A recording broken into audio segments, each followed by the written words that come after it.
இயேசுவே. இன்னொரு முறை சொல்லாமா? நன்றி இயேசுவே. சேர்ந்து பாருங்க. நன்றி இயேசுவே.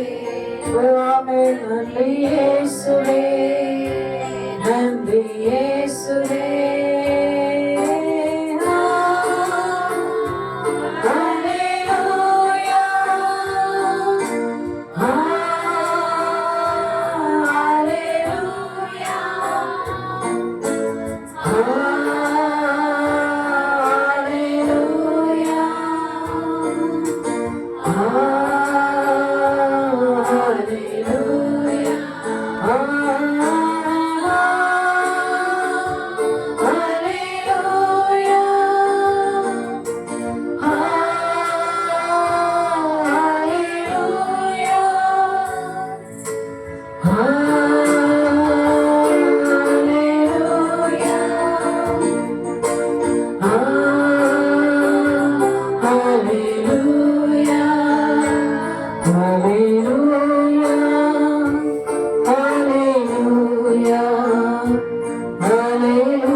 ஆராதனையில சொன்னது போல ஆண்டவரே இன்றைக்கு என்னை ஒப்பு கொடுக்கிறேன்.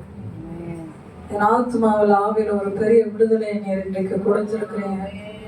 அந்த விடுதலை நான் மரண பரியந்தம் காத்துக்கொள்ள எனக்கு உதவி செய்யும் ஆண்டவரே. இந்த இருதயத்துல கவலையோ ஆண்டவரே எந்த சிந்தை இல்லாமல் ஆவியானவரை மாத்திரம் எப்போதும் நோக்கி கொண்டிருக்க எனக்கு உதவி செய்யும். பெரிய காரியங்களை செய்யும். ஆசீர்வாதம் பலப்படுத்தும். இயேசுவின் நாமத்தில் பிதாவே. ஆமென்.